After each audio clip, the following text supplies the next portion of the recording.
काफ़ी लोगों की ये आदत होती है कि वो रात को लेट सोते हैं और सुबह लेट उठते हैं या फिर दिन में सो जाते हैं। अब आप घंटों से गिनेंगे तो 7-8 घंटे की अच्छी खासी नींद हो जाती है। लेकिन इस आदत के कारण आपके शरीर में कौन से नुकसान हो सकते हैं, कौन सी बीमारियां हो सकती है, या फिर अगर आपको अभी कोई तकलीफ है तो उसके लिए आयुर्वेद की संहिताओं में, आयुर्वेद के ग्रंथों में क्या उपाय बताए हुए हैं। यहाँ तक कि जिनकी नाइट शिफ्ट है या रात को जागना जिनके लिए मजबूरी है, वो लोग क्या कर सकते हैं या उनके लिए आयुर्वेद में कौन से उपाय बताए हुए हैं, तो इसकी पूरी जानकारी हम इस वीडियो में लेंगे। पूरी जानकारी के लिए हमारे साथ बने रहिए। और अगर आप चैनल पर नए हैं, आपने चैनल को सब्सक्राइब नहीं किया है, तो आयुर्वेद की सही जानकारी के लिए चैनल को सब्सक्राइब भी ज़रूर कीजिए। नमस्ते, मैं हूँ डॉक्टर रूपाली जैन और आयुर्वेद फॉर एवरीवन में आपका स्वागत है।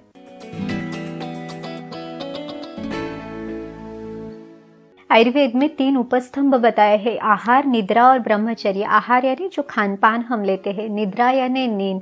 अब देखिए, जैसे हमारा घर पिलर्स पर स्थिर रहता है, वैसे ही हमारा शरीर इन 3 खंभों पर, 3 उपस्तंभों पर स्थिर है। यहाँ तक कि आयुर्वेद में कहा गया है कि अगर हम इन तीनों उपस्तंभों का युक्तिपूर्वक प्रयोग करते हैं, शास्त्र के बताए हुए निर्देशों के अनुसार अगर इसका प्रयोग करते हैं, तो ही ये शरीर स्थिर रह सकता है।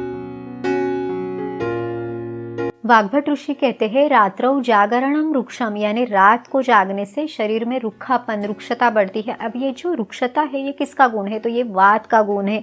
तो इस तरह से जब शरीर में ये वात दोष बढ़ता है तो सबसे ज़्यादा बीमारियां इसके कारण दिखाई जाती है। अब आयुर्वेद में वात के कारण होने वाली 80 तरह की बीमारियां बताई हुई है, यानी सबसे ज़्यादा जो डिसीजेस है वो वात के बढ़ने के कारण होता है। अब देखिए, जब भी शरीर में ये वात दोष बढ़ता है तो शरीर में कहीं ना कहीं दर्द दिखाई देता है, क्योंकि दर्द वात के बढ़ने के कारण ही होता है। फिर चाहे वो जॉइंट में हो, मसल्स में हो, लिगामेंट्स में हो, तो कहीं ना कहीं ये पेन दिखाई देगा, स्टिफनेस रहेगा, या फिर इस रूखेपन के कारण, जैसे कि त्वचा में बहुत ज़्यादा रूखापन रहना या फिर बालों में रूखापन रहना, इस रूखेपन के कारण हेयर फॉल होना, या फिर आँखों में बहुत ज़्यादा रूखापन या ड्राइनेस रहना, उसके कारण आँखों में बहुत ईचिंग होना या फिर इरिटेशन जैसे लगना। तो ये काफ़ी सारे लक्षण यहाँ पे दिखाई देते हैं। इसके साथ ही मन का भी एक अस्थिरता वाला जो गुण है, मन की चंचलता बढ़ती है, ये भी वात के बढ़ने के कारण ही दिखाई देता है। जो हमारा कंसंट्रेशन है, जो हमारी मेमोरी पावर है, वो भी कम होती है। तो शरीर में जब ये वातदोष बढ़ता है तो इतनी सारी बीमारियां दिखाई देती है।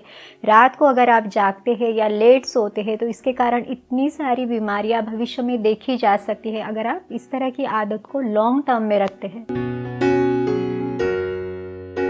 जो भी आदतें या जो भी टाइमिंग हम रोज़ फॉलो करते हैं, उसी के अनुसार हमारी जो बॉडी क्लॉक है वो भी सेट होती है। तो अगर आप रोज़ ही रात को लेट सोते हैं और फिर अगर आप डिसाइड भी करते कि नहीं आपको जल्दी सोना है, तो भी नींद नहीं आती। इसे ही आयुर्वेद में निद्रानाश कहा हुआ है।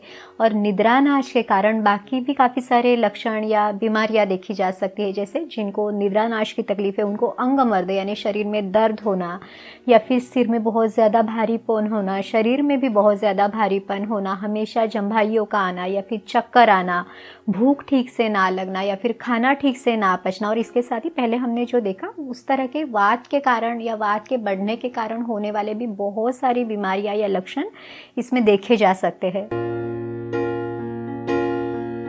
तो अगर आपको नींद सही से नहीं आती या जल्दी नहीं आती या फिर डिस्टर्ब रहती है, तो इसके लिए आयुर्वेद में कौन कौन से उपाय दिए हुए हैं। तो सबसे पहला जो उपाय है वो है अभ्यंग, यानी तेल की मालिश करना। वैसे भी आयुर्वेद में दिनचर्या में जो अभ्यंग या तेल की मालिश है वो हर व्यक्ति ने हर रोज़ करने के लिए बताया हुआ है। अब यहाँ पे जो तिल का तेल है वो सर्वश्रेष्ठ है, क्योंकि तिल का तेल वात को कम करने के लिए सबसे अच्छा है। तो आपने जो तिल का तेल है हल्का सा गर्म करके पूरे शरीर पर इसकी जेंटली मसाज करनी है। नहाने के पहले आपने इसे करना है। तो ये तेल भी आपकी नींद की क्वालिटी को बढ़ाने में, ये वात का जो रूखापन बढ़ा हुआ है उसको कम करने में, मन को रिलैक्स करने में बहुत अच्छे से हमें मदद करता है। अभ्यंग के लिए भी सेपरेट वीडियो है, उसकी लिंक भी डिस्क्रिप्शन बॉक्स में है, तो आप वो वीडियो देख सकते हैं। आयुर्वेद में जो सुगंधी द्रव्यों का लेप है या फिर उपटन है, इनको भी नींद लाने के लिए फ़ायदेमंद बताया हुआ है। तो इसमें आप सिंपल सा, जैसे कि जायफल है, उसको दूध के साथ घिस के उसका लेप आप माथे पे कर सकते हैं। तो इसकी जो खुशबू है, इसकी जो सुगंध है, उसके कारण भी नींद लाने के लिए हमें मदद मिलती है। शिरोभ्यंग और कर्णपूरन का भी आयुर्वेद में बहुत ज़्यादा महत्व दिया हुआ है। यहाँ तक कि जो लोग पूरे शरीर को तेल नहीं लगा सकते तो 3 ऐसे स्थान दिए हुए हैं जहाँ पे आपने तेल ज़रूर लगाना है। तो शिरोभ्यंग यानी सिर में तेल लगाना है, बालों की जड़ों में आपने ये तेल लगाना है, जेंटली इसकी मसाज करनी है। दूसरा है कर्णपूरन यानी कानों में तेल डालना है। और तीसरा है पादाभ्यंग यानी पैरों के तलवों में भी तेल लगाना है। तो पैरों के तलवों में या फिर शिरोभ्यंग जो है वो आप रात को कर सकते हैं। तो आपकी नींद की क्वालिटी को इम्प्रूव होने में, जल्दी नींद आने में भी आपको इसकी बहुत अच्छे से मदद मिलती है। आयुर्वेद में पुराण घृत का भी बहुत ज़्यादा महत्व दिया हुआ है। तो ये जो पुराना घी है, यानी अगर आप गाय का घी लंबे समय तक इसको रख देते हैं तो वो जब पुराना हो जाता है तो उसको ज़्यादा मेडिसिनल माना गया है। तो ये जो पुराना वाला घी है इसको आपने काजल की तरह आँखों में लगाना है। इससे आँखों में जो ड्राइनेस है उसको भी ये कम करेगा। एक तरह का स्नेह ये है और आँखों के स्वास्थ्य को बनाए रखने के लिए, यहाँ तक कि अच्छी नींद लाने के लिए भी ये हमें मदद करता है। आयुर्वेद में दिनचर्या में जो प्रतिमर्श नस्य है वो भी रोज़ करने के लिए बताया हुआ है। तो इसमें तिल का तेल या फिर गाय का घी या नारियल का तेल, इसको हल्का सा गुनगुना करके अपने नाक के अंदर से लगाना है। जब आपको आदत हो जाएगी तो 1 या 2 बूंद आप इसकी नाक में डाल सकते हैं। सभी इंद्रियों का स्वास्थ्य अच्छा रखने के लिए, नींद लाने के लिए, मन को स्थिर करने के लिए ये नस्य भी हमें बहुत अच्छे से मदद करता है।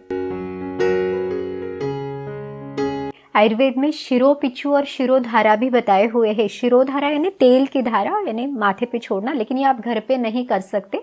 आपके नज़दीकी आयुर्वेद चिकित्सक के यहाँ जाके आप ये शिरोधारा कर सकते हैं। लेकिन जो शिरोपिच्छु है वो आप बहुत ही आसानी से घर पे कर सकते हैं।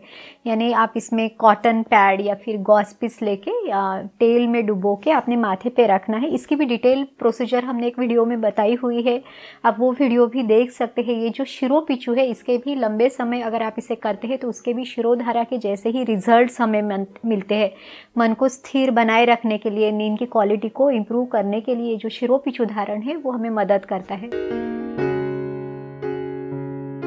जो भैंस का दूध है वो भी निद्रा जनन करने वाला है। तो रात को सोने के पहले 1 कप भैंस का दूध आप ले सकते हैं। इसमें आप अश्वगंधा का चूर्ण मिला के भी ले सकते हैं। तो लगभग आधा से 1 चम्मच अश्वगंधा का चूर्ण इस दूध के साथ, इसमें आप मिश्री भी डाल सकते हैं। तो ये भी नींद लाने के लिए आपको हेल्प कर सकता है। आयुर्वेद में कुछ आसवरिष्ट भी बताए हुए हैं। आसवरिष्ट में जैसे कि अश्वगंधारिष्ट है या सारस्वतारिष्ट है, इनको आप ले सकते हैं। इनकी जो मात्रा या इनका जो डोज है वो है 15 से 20 ml, दिन में 2 बार इसको गुनगुने पानी के साथ आपने लेना है।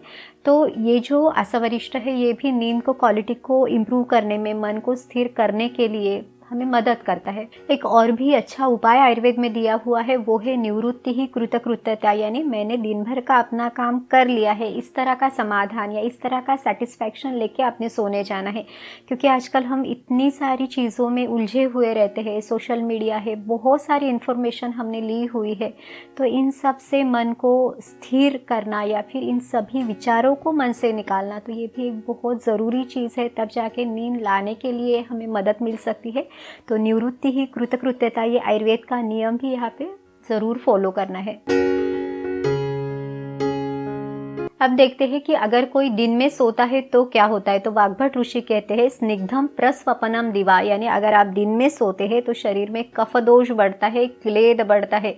तो जो लोग भी दिन में सोते हैं तो उनके शरीर में यानी बहुत ज़्यादा हेवीनेस फील होना या कफ के कारण होने वाली जो भी डिसीजेस है, जैसे कि सर्दी है, खांसी, जुकाम, इस तरह की समस्याएं उनको दिखाई देना, शरीर में बहुत ज़्यादा भारीपन दिखाई देना या फिर जठराग्नि मंद होना, जी मचलाना, तो इस तरह की काफ़ी सारी समस्याएं इस दिवा स्वाप के कारण यानी दिन में सोने के कारण दिखाई देती है। अब अगर इस तरह से शरीर में ये विकृत कफ बनता है तो उसके लिए आयुर्वेद में क्या उपाय बताए हुए हैं। तो सबसे पहला उपाय है लंघन या उपवास। तो जब तक कि ये शरीर में कफ दोष है या फिर हमारा जठराग्नि मंद है तो तब तक हमने लंघन या उपवास करना है, तब तक कुछ भी नहीं खाना है, अग्नि को खुलने देना है ताकि जो एक विकृत कफ है उसको ये शरीर पचाने में मदद कर सके। दूसरा इन्होंने स्वेदन इसमें बताया हुआ है। तो रुक्ष स्वेद यानी रुखा सेक यहाँ पे एक्सपेक्टेड है या फिर वमन चिकित्सा भी दी हुई है।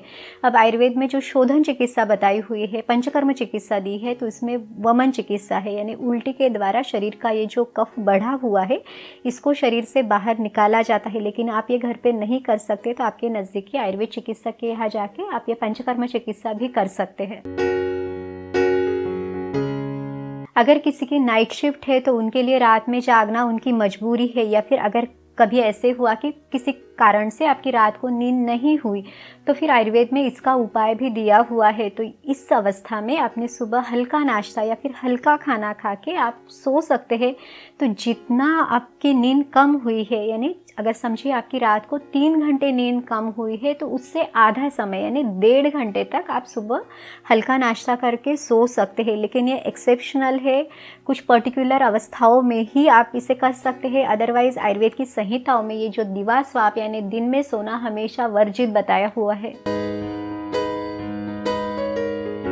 कुछ स्पेसिफिक अवस्थाओं में भी दिन में सोने की छूट दी हुई है। जैसे अगर कोई व्यक्ति बीमार है या किसी को शरीर में बहुत ज़्यादा थकान है, कहीं पे दर्द है, या फिर जो बहुत ज़्यादा ट्रैवलिंग के कारण थके हुए हैं, या फिर कोई मनोरुग्ण है, या फिर किसी को अजीर्ण हुआ है, कुछ स्पेसिफिक ऋतु में जैसे कि ग्रीष्म ऋतु जिसमें कि रातें छोटी होती है, यहाँ तक कि उसमें उस सीज़न में रूखापन भी शरीर में बढ़ा हुआ है, तो इस अवस्था में आप दिन में सो सकते हैं। लेकिन ये कुछ स्पेसिफिक कंडीशन है जहाँ पे आयुर्वेद में दिवा स्वाप की छूट दी हुई है।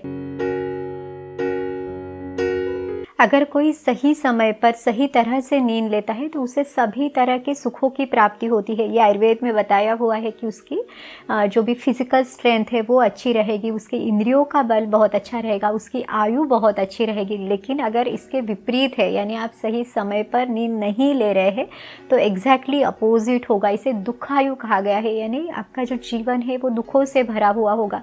यहाँ तक कि इसे काल रात्रि के समान बताया हुआ है। अब यहाँ पे कुछ लोग ये भी कहेंगे कि हम तो ऐसे नहीं करते, हम तो रात को जागते हैं, हमें तो कोई तकलीफ़ नहीं होती है। लेकिन भले ही आज आपको इसके कारण कोई तकलीफ़ दिखाई नहीं दे रही है, लेकिन भविष्य में कुछ ना कुछ इसके कारण नुकसान या तकलीफ़ें ज़रूर हो सकती है। तो आप भी सही समय पर पूरी तरह से नींद ले, आयुर्वेद की दिनचर्या का पालन करें, खुद को सभी बीमारियों से दूर रखें। उम्मीद है इस वीडियो में हमने जो भी जानकारी आपको दी आपको मदद ज़रूर करेगी। अगर आपको ये वीडियो अच्छा लगा तो लाइक, शेयर और सब्सक्राइब कीजिए। फिर मिलेंगे अगले वीडियो में। आयुर्वेद को अपनाइए, स्वस्थ रहिए। नमस्कार।